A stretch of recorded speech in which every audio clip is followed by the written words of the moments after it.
ওয়াকারুজ্জামান বলছিল যে জীবনের হুমকি আছে জন্য আশ্রয় দিচ্ছে কিছু দুর্বৃত্তকে ক্যান্টনমেন্টগুলোতে।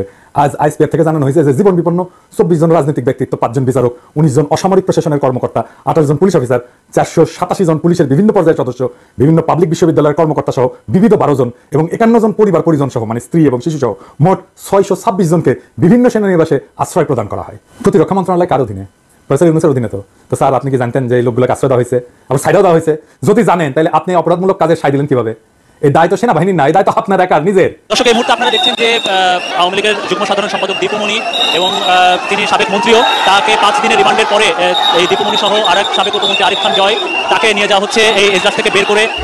সোশ্যাল মিডিয়ায় ব্যারিস্টার সুমন নামটার সাথে অনেকেই দীর্ঘদিন থেকে বাটপার শব্দটা যোগ করেন, একেবারে রাইটলি। আমি তাকে আরো স্পেসিফিকলি যদি বলতে চাই, এই ভদ্রলোক আসলে একটা মুনাফিক। প্রিয় দর্শক বন্ধুরা, আসসালামু আলাইকুম। নতুন একটি নিউজ ভিডিওতে আপনাদের জানাচ্ছি স্বাগতম। আজকের এই ভিডিওতে আপনারা দেখতে চলেছেন 50 বস্তা টাকা নিয়ে কিন্তু আটক হয়েছে স্বরাষ্ট্রমন্ত্রী এবং সেনাবাহিনী কিন্তু তাদের রিমান্ডে নিয়েছে। সকল কিছু আস্তে আস্তে বের হয়ে আসছে। প্রিয় দর্শক বন্ধুরা, আজকের এই ভিডিওর মাধ্যমে আপনারা সব কিছু জানতে পারবেন। সেই সাথে গোলাম মাওলা রনি সাহেব কিন্তু বলেছে যে এই বাংলাদেশে আওয়ামী লীগের কোনো অস্তিত্ব থাকবে না। নতুন অ্যাকশনে গিয়েছে ডক্টর ইউনূস। সেই সাথে সাথে কিন্তু বিএমপিদের উপরেও এই অ্যাকশনটা প্রভাব পড়তে পারে। বিএমপি, জামায়াত এবং আওয়ামী লীগ কোনো দলই এই বাংলাদেশে টিকতে পারবে না। নতুন অ্যাকশনের কথা জানিয়েছে ডক্টর ইউনূস। প্রিয় দর্শক বন্ধুরা, সেই সাথে সাথে কিন্তু ডক্টর ইউনূস বলেছে আমরা নতুন দল গঠন করব। আজকের এই ভিডিওতে সম্পূর্ণ বিস্তারিতের মাধ্যমে আপনারা সব কিছু দেখতে পারবেন। আশা রাখছি ভিডিওটি স্কিপ করবেন না, সম্পূর্ণ দেখবেন, তাহলে সব কিছু বুঝতে পারবেন। প্রিয় দর্শক বন্ধুরা, বেশি কথা বলবো না, আপনাদের বিস্তারিত ভিডিওতে নিয়ে যাব।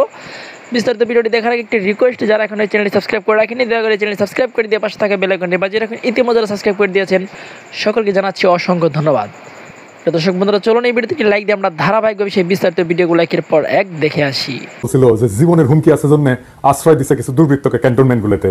আজ আইসপিআর থেকে জানানো হয়েছে যে জীবন বিপন্ন 24 জন রাজনৈতিক ব্যক্তিত্ব, 5 জন বিচারক, 19 জন অসামরিক প্রশাসনের কর্মকর্তা, 28 জন পুলিশ অফিসার, 487 জন পুলিশের বিভিন্ন পর্যায়ের সদস্য, বিভিন্ন পাবলিক বিশ্ববিদ্যালয়ের কর্মকর্তা সহ বিবিধ 12 জন এবং 51 জন পরিবার পরিজন সহ মানে স্ত্রী এবং শিশু সহ মোট 626 জনকে বিভিন্ন সেনানিবাসে আশ্রয় প্রদান করা হয়। আবার পরিস্থিতি উন্নতি হইলে 615 জন স্ব-উদ্যোগে সেনানিবাস ত্যাগ করে। আবার ওই বিজ্ঞপ্তিতে বলা আছে যে আশ্রয় প্রদানকৃত ব্যক্তিদের মধ্যে এখন পর্যন্ত 4 জনের বিরুদ্ধে অভিযোগ অথবা মামলার ভিত্তিতে যথাযথ আইনি প্রক্রিয়া অনুসরণ করে আইন শৃঙ্খলা বাহিনীর কাছে হস্তান্তর করা হয়েছে। আমি সবার কথা বাদ দিলাম, 4 জনের বিরুদ্ধে তো অভিযোগ আছে, তাই না? বাংলাদেশ দণ্ডবিধির 1860-এর অপরাধীকে আশ্রয় দেওয়া সংক্রান্ত ধারা 212-তে স্পষ্ট করে লেখা আছে, কখনো কোনো অপরাধ সংঘটিত হলে এরূপ কোনো ব্যক্তিকে আইনানুগ শাস্তি হইতে লুকাইবার অভিপ্রায় আশ্রয় দান করে বা লুকাইয়া যে রাখে, যাহাকে অপরাধী বলে জানে বা অপরাধকারী বলিয়া বিশ্বাস করিবার কারণ থাকে। তার মানে সেনাবাহিনী অপরাধীকে আশ্রয় দিছে। 626 জনকে প্রাণ রক্ষার জন্য আশ্রয় দিছে, কথাটা ভুল। যে 4 জন অপরাধীকে লুকায় রাখছিল তাদের তো আইনানুগ শাস্তি থেকে বাঁচানোর জন্য লুকায় রাখছিল সংজ্ঞা অনুসারে। এটা পরিষ্কার ফৌজদারি অপরাধ। সেনাবাহিনীকে পুরা তালিকা দিতে হবে কে কে আশ্রয় নিয়েছিল। এই যে সেনাবাহিনী আশ্রয় দিছে, এটা কি পাবলিক মানিতে আশ্রয় দিছে? তো জনগণের টাকায় আশ্রয় দিছে, তো নিজের ওয়াকারের পকেটের টাকায় তো আশ্রয় দেয়নি, তাই না? কোন অথরিটিতে তারা ঠিক করলো যে তাদের জীবনের আশঙ্কা আছে?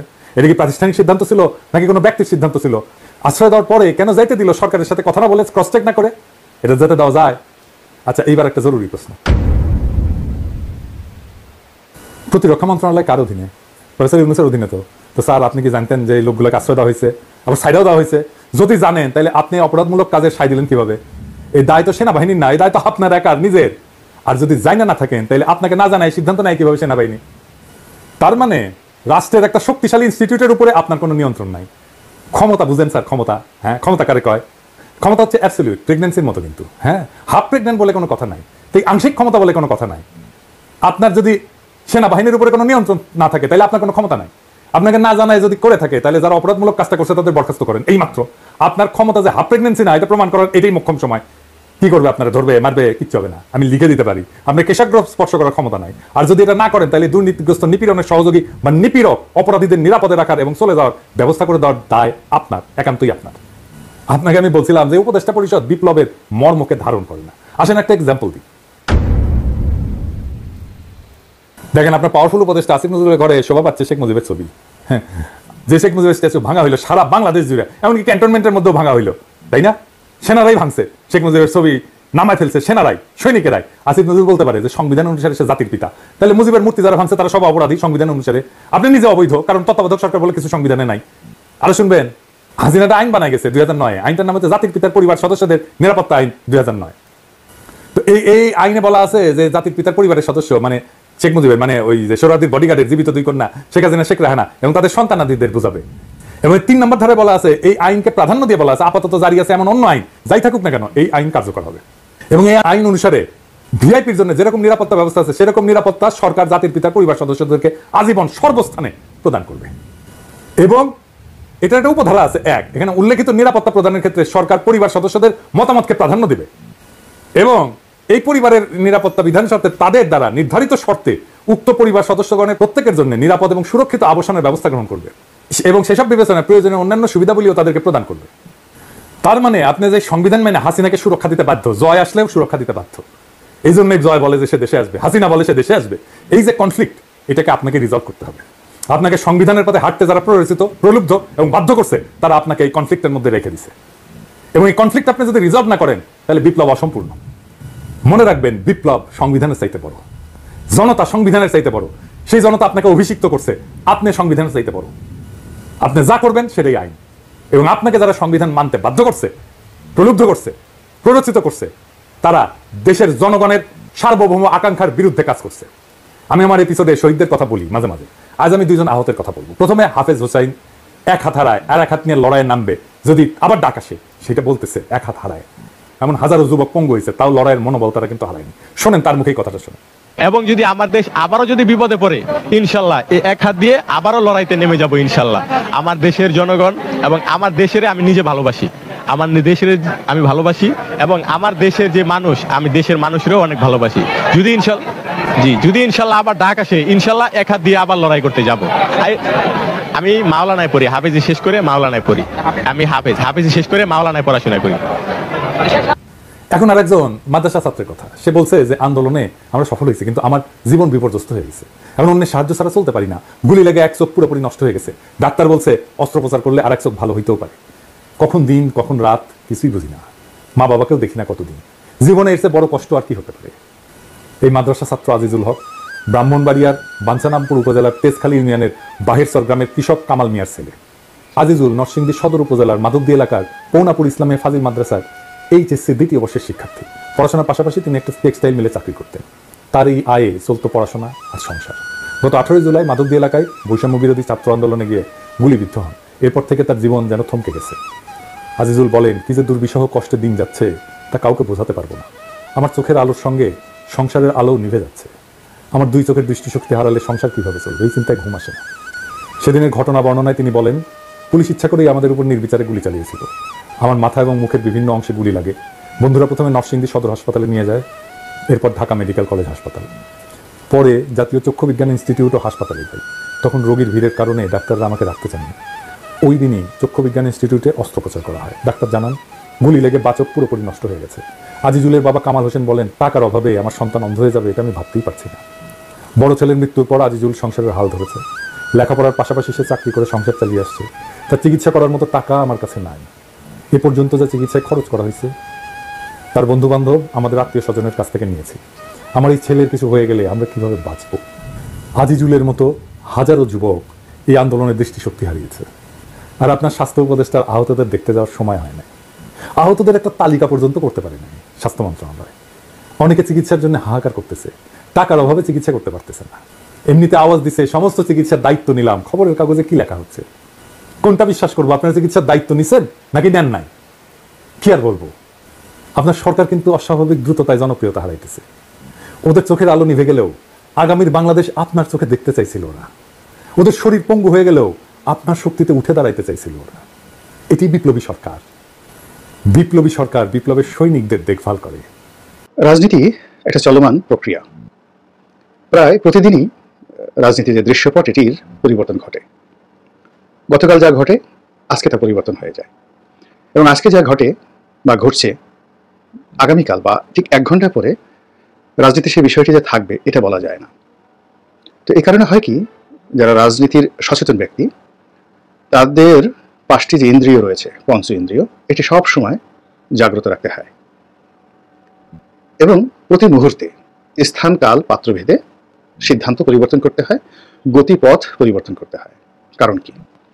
কারণ হলো মানুষের যেগুলো চিন্তা চেতনা, যেটাকে বলা হয় ব্যবহার, বিহেভিয়ার, সেই বিহেভিয়ারগুলোর মধ্যে সবচেয়ে অভিজাত, সবচেয়ে জটিল এবং সবচেয়ে কুটিল যে ব্যবহার সেটি হলো রাজনৈতিক যে আচরণ, সেটি পলিটিক্যাল বিহেভিয়ার।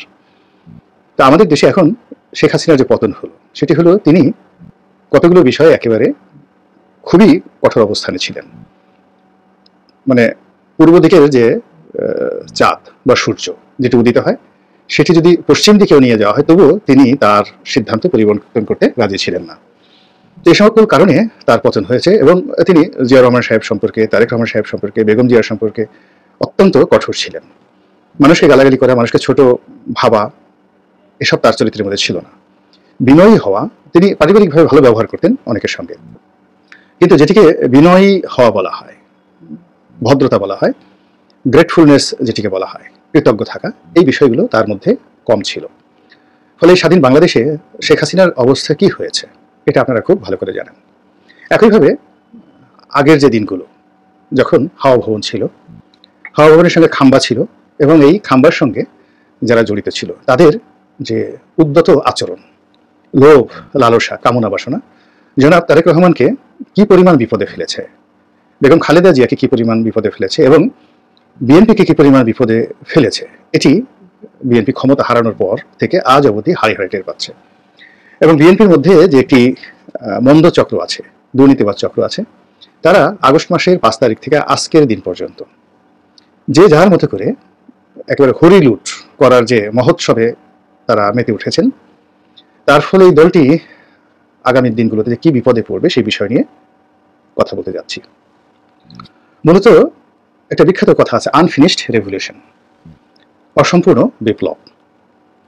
বাংলাদেশের একটা বুদ্ধিজীবী, তারপরে তথাকথিত এলিট, তারা দীর্ঘদিন ধরেই রাজনীতিকে পছন্দ করছেন না। তাদের ধারণা রাজনীতিবিদরা কিছু বোঝেন না, এরা চরিত্র বলতে এদের কিছু নেই ইত্যাদি নানা কারণে সমাজের একটা বিশেষ গোষ্ঠীকে, এলিট শ্রেণীকে রাজনীতির মধ্যে আনার জন্য অনেক দিন থেকে একটা বিপ্লব ঘটানোর তারা চেষ্টা করে আসছিল। নেতৃত্বে কারা? প্রথম আলো, ডেইলি স্টার, মাহফুজ আনাম, মতিউর রহমান এবং এদেরই নেতা হিসেবে 11 সেই সময়টিতে মঈনুদ্দিন ফখরুদ্দিনের উপরেও ছিলেন ডক্টর মোহাম্মদ ইউনূস।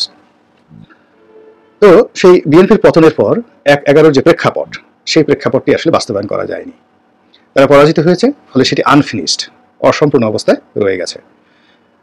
কোনো আওয়ামী লীগ সর্বোচ্চ চেষ্টা করেছে এবং বিএনপিও সর্বোচ্চ চেষ্টা করেছে সেই 11 যারা কুশীলব তাদেরকে রাজনৈতিকভাবে, অর্থনৈতিকভাবে, সামাজিকভাবে বয়কট করার জন্য, দমন পীড়ন করার জন্য কিন্তু ব্যর্থ। এবং এখন যে অবস্থা তৈরি হয়েছে তাতে 11 একটা লেটেস্ট ভার্সন, এটাকে আপনি স্মার্ট ভার্সন বলতে পারেন, ডিজিটাল ভার্সন বলতে পারেন, হঠাৎ করে চলে এসেছে। এবং এর ফলে কি হলো, 2006 সনে বিএনপি যে বিপদে পড়েছিল তার চেয়ে অন্তত 100 গুণ বিপদে এই মুহূর্তে আওয়ামী লীগ পড়েছে। আর আওয়ামী লীগ যেহেতু 5 বছরের পরিবর্তে 15 বছর ক্ষমতায় থেকেছে, এর মধ্যে টানা 3-3টে নির্বাচন অবৈধভাবে করে পুরো মানুষের মনকে বিষিয়ে দিয়েছে।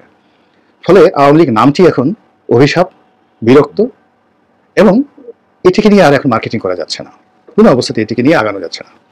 এই নাম উচ্চারণ করে বাংলাদেশে যদি কোনো পবিত্র জায়গায় যাওয়া হয়, কেউ যায়, সঙ্গে সঙ্গে সেটি অপবিত্র হয়ে যায়। এই দলের মানুষ যদি এখন মক্কা মদিনা সফরে যান, তাওয়াফ করেন এবং তাদের যারা বিরোধী পক্ষ তারা যদি কাবা শরীফে এই লোকদেরকে তাওয়াফ করতে দেখে, মেজাজ কয়জনের ঠিক থাকবে আমি বলতে পারি না।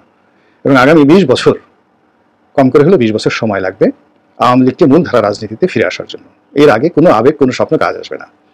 এখন এই 20 বছর ক্ষমতায় কারা থাকবেন এবং এই 20 বছর বিএনপি কি করবে? রাজনীতিতে আওয়ামী লীগের বিদায় নেওয়ার ফলে যে ভ্যাকুয়াম তৈরি হয়েছে এবং বিএনপিকে নির্বিষ করার মাধ্যমে আওয়ামী লীগ যে শূন্যতা তৈরি করেছিল, সেই শূন্যতার ফলে এখন যারা 11 আগে যারা ব্যর্থ হয়েছিল তারা নতুন করে স্বপ্ন দেখার চেষ্টা করছে। বোঝার চেষ্টা করুন যে 5 তারিখ থেকে আজ পর্যন্ত সারা বাংলাদেশে যেভাবে বিএনপির বিরুদ্ধে দুর্নীতি, চাঁদাবাজ, দখল, হানাহানি, আওয়ামী লীগের সম্পত্তি হরণ থেকে শুরু করে অন্য যে সকল অভিযোগ আসছে, খুব অল্প 2-1 জায়গা ছাড়া বেশিরভাগ ক্ষেত্রেই এদের সঙ্গে দলের জেলা পর্যায়ের কর্মকর্তা, উপজেলা পর্যায়ের কর্মকর্তা কিংবা কেন্দ্রীয় পর্যায়ের নেতাদের ন্যূনতম সম্পর্ক নেই। তো এটি কিন্তু সাধারণ জনগণ কিছুতেই মানতে নারাজ। তাদের বক্তব্য হলো যে এই অপকর্মগুলো যা হচ্ছে সেগুলো বিএনপি করছে এবং বিএনপির এটাই চরিত্র, ক্ষমতা পায়নি, কোনো কিছু পায়নি। এর মধ্যে যদি এখন তারা এমন করে তাহলে আগামী দিনগুলোতে তারা যদি ক্ষমতায় আসে তাহলে তারা এই জাতির উপর কিভাবে চেপে বসবে এবং এই জাতির দুর্ভোগ দুর্দশা কিভাবে বাড়িয়ে দেবে, এই বিষয়গুলো নিয়ে কিন্তু ইতিমধ্যে আলোচনা শুরু হয়ে গেছে। এবং এই ঘটনা যদি মোটামুটি মাসখানেক চলতে থাকে, তাহলে বিএনপির আর আওয়ামী লীগের মধ্যে নীতিগতভাবে জনমনে তেমন কোনো পার্থক্য থাকবে না। এখন বিএনপি যারা নেতৃবৃন্দ রয়েছেন তারা কিন্তু বুঝতে পারছেন, কিন্তু প্রাণান্ত চেষ্টা করেও এই যে একটা সাংগঠনিক যে ভিত্তি দরকার, যার মাধ্যমে তারা তৃণমূলের এই অবস্থা নিয়ন্ত্রণ করবেন, সেটি এখন তারা পারছে না। বেগম জিয়া অসুস্থ, তারেক রহমান সাহেব দেশের বাইরে, এবং তিনি এখনো পর্যন্ত পরিস্থিতি আন্দাজ করতে না পারার কারণে তার যে মামলা বা সাজা, এই বিষয়গুলো মাথায় রেখে তিনি হঠাৎ করে বাংলাদেশে আসবেন আর রাজনৈতিক নেতৃত্ব গ্রহণ করবেন, এই ভরসাটুকু তিনি পাচ্ছেন না। এমনকি তার নিজের দলের যারা নেতাকর্মী রয়েছেন, শীর্ষ নেতৃবৃন্দ, তারা যে আবার আগের মতো অনেকেই, সবাই না, অনেকেই ১/১১ কুশীলবদের মতো এই বেগম জিয়ার পরিবার, জিয়া পরিবারের বিরুদ্ধে যাচ্ছে না, দালাল হচ্ছে না, দোষর হচ্ছে না, এই বিশ্বাসটা তারেক রহমান সাহেব এখনো কিন্তু অর্জন করতে পারেননি। আবার অন্যদিকে এখন সরাসরি তারেক রহমান সাহেব এই সময়টিতে মাঠে না থাকার কারণে এখানে যে বিশৃঙ্খলা দেখা দিয়েছে, যেটি হয়তো আওয়ামী লীগ জমানাতে তিনি দূরে বসে নিয়ন্ত্রণ করতে পারতেন। এর কারণ হলো প্রতিপক্ষ ছিল ছাত্রলীগ, যুবলীগ, আওয়ামী লীগ। আর এখন কোনো প্রতিপক্ষ না থাকার কারণে পুরো ফাঁকা মাঠে আওয়ামী লীগের অবর্তমানে বিএনপি নেতাকর্মীরা যেভাবে পালে হাওয়া লাগিয়েছে, গায়ে বাতাস লাগাচ্ছে, এটা লন্ডনে বসে তারেক রহমান সাহেবের পক্ষে নিয়ন্ত্রণ করা সম্ভব নয়। ফলে যা হবার তাই হচ্ছে। দ্বিতীয়ত, বেগম জিয়া জেল থেকে বেরোনোর পর, মুক্তি পাওয়ার পর তার মামলা মোকদ্দমাগুলো এখন কোন পর্যায়ে আছে, সাজা কোন পর্যায়ে আছে আমরা জানি না। কিন্তু চলাফেরা করা, রাজনীতি করা, তার যে বয়স বা তার যে শারীরিক অবস্থা, আওয়ামী লীগ তাকে যেভাবে ধ্বংস করে দিয়েছে, তার শরীরে স্লো পয়জনিং হয়েছে কিনা, এটাও আসলে দেশের বাইরে নিয়ে পরীক্ষা নিরীক্ষা করা দরকার। কিন্তু তাকে কেন্দ্র করে একটা চক্র আলটিমেটলি দাঁড়িয়ে গেছে, এবং এই চক্রটি দলীয় রাজনীতিতে সরাসরি তারেক রহমান সাহেবের বিরুদ্ধ পক্ষ। এবং তারেক রহমান সাহেবের নেতৃত্ব দলের মধ্যে, এই দলের যারা বেগম জিয়াপন্থী, তাদের সঙ্গে চ্যালেঞ্জ জানিয়ে দলের মধ্যে তারেক রহমানের স্বার্থ সংরক্ষণ করার মতো মেধাবী, যোগ্যতম, যাকে বলা ড্যাশিং হিরো, এরকম কোনো নেতা আমি দেখছি না। এখন আমরা যারা আওয়ামী লীগ থেকে এসেছি, আমি এসেছি, হাবিবুর রহমান হাবিব আসছেন, ফজলুর রহমান সাহেব আসছেন, আমরা কথা বলছি, চটাপট করে কথা বলছি। আমাদের যে রাজনৈতিক অভিজ্ঞতা হয়তো অনেকের চেয়ে ভালো, কিন্তু বিএনপির যে লাইন রয়েছে, সেই লাইনে অন্য দল থেকে এসে রাতারাতি দলের গুরুত্বপূর্ণ পদ হোল্ড করে তারেক রহমানকে আপ হোল্ড করা, এটি খুব কঠিন একটা বিষয়, সত্যিকার অর্থে কঠিন একটা বিষয়। আবার অন্যদিকে দলের মধ্যে যারা আছেন, একসময় তারেক রহমান সাহেবের কাছের বলে পরিচিত ছিলেন, এদের অনেকেরই ইমেজ নেই, অনেকের চরিত্র নেই, অনেকের বয়স নেই, অনেকে দলের মধ্যে খুবই অজনপ্রিয়। ফলে কি হচ্ছে, তাকে আপ-হোল্ড করানো যাচ্ছে না। এবং এই যে একটা গ্রেস পিরিয়ড বা ব্রিদিং টাইম বিএনপি পেল, এই সময়টিতে তারেক রহমানের ইমেজ যদি ফিরিয়ে না আনা যায়, কিয়ামত পর্যন্ত আর তাকে রাজনীতিতে জেন্টলম্যান হিসেবে, গুডম্যান হিসেবে প্রতিষ্ঠিত করা যাবে না। This is the right time to make him Angel, a good man. তো সেটা হচ্ছে না। আর সেই সুযোগটি যারা ১/১১ একটা প্রেক্ষাপটে আগের যারা পরাজিত হয়েছেন এবং যারা নতুন একটা পরিস্থিতি তৈরি করার চেষ্টা করছেন, তারা প্রথমত যেটা করবেন, দলের মধ্যে বেগম জিয়াপন্থী, তারেক জিয়াপন্থী এই বিভেদটা প্রবল আকার ধারণ করবেন এবং মা ছেলের সম্পর্কটি নষ্ট করে দেবেন। এবং এখানে বাংলাদেশ তো ছোট রাষ্ট্র, অনেক বেগম জিয়া বা অনেক তারেক রহমান সাহেবের চাইতেও বিখ্যাত পরিবারগুলোতে, রাজ পরিবারে যারা শত শত বছর ধরে সমগ্র ভারত শাসন করেছে, সমগ্র যাকে বলা হয় ইউরোপ শাসন করেছে, এবং তারা কেউ কেউ সর্বকালের সেরা মানবদের মধ্যে অন্যতম। যেমন অটোম্যান সম্রাট সুলতান সুলেমান, তিনি তার নিজের ছেলেকে খুন করেছিলেন, দুজন সন্তানকে তিনি খুন করেছিলেন। তার মধ্যে শাহজাদা সেলিম, আমরা এই বাংলাদেশে যে নাটক হয়েছে সেখানে দেখেছি যে শাহজাদা সেলিম অত্যন্ত জনপ্রিয় ছিলেন, খুবই জনপ্রিয় ছিলেন। 40 বছর বয়সে তাকে তার পিতা মেরে ফেলল।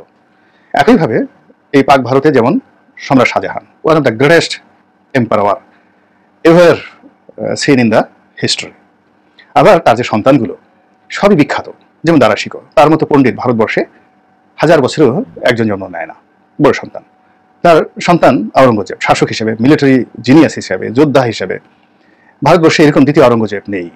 কিন্তু পিতার মধ্যে আর সন্তানদের মধ্যে এমন একটা বিরোধ তৈরি হলো যে আওরঙ্গজেব তার পিতাকে বাইরে রাখতে পারেননি, তাকে জেলখানায় তিনি রেখেছেন এবং জেলখানাতে তার মৃত্যু হয়েছে। এই হলো বাস্তবতা। তো সম্রাট আওরঙ্গজেব এবং সম্রাট শাহজাহান, এই দুইয়ের মধ্যে যদি আপনি বিরোধের কথা চিন্তা করেন, সম্পর্কের কথা চিন্তা করেন, এই দুজনের যে মানবিক গুণাবলীর কথা চিন্তা করেন, অথবা সম্রাট আকবর এবং সম্রাট জাহাঙ্গীর, তাদের মধ্যে যুদ্ধ পর্যন্ত হয়েছে, সে তুলনায় বেগম জিয়া এবং তারেক রহমান সাহেব অতি সাধারণ মানুষ। কাজেই এই দুজনের মধ্যে যদি বিভেদ তৈরি করার জন্য একটা শক্তিশালী গ্রুপ তৈরি হয়ে যায়, তাহলে এই দুজনের মধ্যে মুখ দেখা দেখি বন্ধ হয়ে যেতে পারে। এবং সেই কাজটি অনেকে যে করবেন না, যারা একটা 1-11 ঘটাতে চান, তারা যে করবেন না এই কথা কিন্তু বলা যাচ্ছে না। মাঠে আওয়ামী লীগ নেই এবং আগামী 20 বছরে তারা দাঁড়াতে পারবে না, বিএনপির জন্য হোক অন্য যে কোনো কারণ হোক, এটা সত্য। ফলে পুরো মাঠ এখন বিএনপি এবং জামাতের দখলে। জামাতের এই সময়টাতে সুবিধাজনক অবস্থান রয়েছে, মাঠ বিএনপি দখলে রেখেছে, সরকারি অফিসগুলো জামাতের লোকজন দখল করে ফেলেছে এবং নীরবে নিভৃতে বিপ্লব ঘটিয়ে ফেলেছে, কল্পনাই করতে পারবেন না। তো জামাত বিএনপির সাথে বিরোধ করছে না মাঠে ঘাটে, ফলে মাঠে ঘাটে বিএনপির মধ্যে গ্রুপ উপগ্রুপ তৈরি হয়েছে। যে এলাকাতে 2জন প্রার্থী আছে, 3জন প্রার্থী আছে, জেলা কমিটিতে গন্ডগোল আছে, তারা রীতিমতো একেবারে অস্ত্র শানিত করে একে অপরের বিরুদ্ধে লড়াই করার প্রস্তুত হয়ে আছে। এর মধ্যে চাঁদাবাজি থেকে শুরু করে অন্যান্য যে সকল দুর্নাম বদনাম, যা কিনা পাবলিক সেন্টিমেন্টকে বিএনপির বিরুদ্ধে নিয়ে যাবে, তাও ক্রমশ মানে চাঙ্গা থেকে চাঙ্গা দানা বাঁধছে। বিক্ষোভে ফেটে পড়ার জন্য মানুষ খুব বেশি সময় নেবে না বিএনপির বিরুদ্ধে, এবং এই কাজগুলো খুব কৌশলে করা হচ্ছে। ঢাকা শহরে দেখুন, এই যারা আন্দোলনকারী, গণ অভ্যুত্থান যারা ঘটিয়েছেন, ছাত্র বৈষম্য বিরোধী ছাত্র আন্দোলনের নেতৃবৃন্দ, তাদের কিছু কথাবার্তা কর্মকাণ্ড কেবলমাত্র ঢাকা শহরের মধ্যে সীমাবদ্ধ। আপনারা অনেকে বিরক্ত হচ্ছেন, কিন্তু সারা বাংলায় কিন্তু তাদের সংগঠন নেই। সারা বাংলাতে বিএনপি নেতাকর্মীরা কি করছে এটা আমরা এখন মিডিয়ায় আসলে বুঝতে পারবেন যে অবস্থা কি, এবং খুব দ্রুত প্রথম আলো, ডেইলি স্টার থেকে শুরু করে অন্যান্য পত্রপত্রিকায় এগুলোর সিরিজ আকারে প্রকাশিত হবে। এবং সেই প্রেক্ষাপটে যদি বিএনপিকে একটি ডলা দেওয়ার জন্য যদি সেই যে অপারেশন ক্লিন হার্টের মতো একটি সামরিক অভিযান পরিচালনা করা হয়, এবং মাঠে এখন সামরিক বাহিনী আছে এবং তাদের যে গোয়েন্দা যারা আছেন, তারা কিন্তু নির্ভুলভাবে প্রতিটি উপজেলাতে বিএনপির কোন কোন নেতা, কোন কোন কর্মী, কোন কোন ইউনিয়নে, কোন কোন ওয়ার্ডে এই কয়দিনে কি কি অপকর্ম করেছে ইন ডিটেলস তারা তালিকা তৈরি করে ফেলেছে। ফলে কোনো এক রাতের আধারে যদি তারা অপারেশন পরিচালনা করে, পুরো সাফা সাফা করতে তাদের 2-3 ঘন্টার বেশি সময় লাগবে না। এবং তারা যদি সেই সময়টিতে এই লোকদেরকে গ্রেপ্তার করে পাবলিকলি বসিয়ে রাখে, গণপিটুনিতে অনেক লোকের মৃত্যু ঘটবে। এগুলো বাংলাদেশের অবস্থা। কাজেই সেই আরেকটি নতুন চক্রান্ত, আরেকটি নতুন 1-11, সেটি মোকাবেলা করার জন্য বিএনপির কতটুকু প্রস্তুতি আছে, কতটুকু চেষ্টা আছে, এটি আমি এখনো পর্যন্ত টের পাইনি। আপনারা যারা বিএনপি করেন তারা যদি টের পেয়ে থাকেন ভালো কথা, আর যদি টের না পেয়ে থাকেন অথবা আমার এই কথা যদি আপনারা বিরক্ত হন, আপনাদের কাছে ক্ষমা প্রার্থনা করছি। প্রিয় দেশবাসী, শুরু থেকে শেষ পর্যন্ত যারা এই ভিডিওটি দেখেছেন সকলকে জানাই অসংখ্য অসংখ্য ধন্যবাদ। যারা এরকম নিউজ ভিডিও পেতে পছন্দ করেন তারা অবশ্যই এই চ্যানেলটি সাবস্ক্রাইব করে পাশে থাকা বেল আইকনটি বাজিয়ে দিবেন। যারা এখন এই ভিডিওটি শেয়ার করেননি, এই ভিডিওটি দ্রুত শেয়ার করে সকলকে দেখার সুযোগ করে দিন। আজকের মতন এই পর্যন্ত, দেখা হচ্ছে পরবর্তী কোনো ভিডিও নিয়ে ইনশাল্লাহ।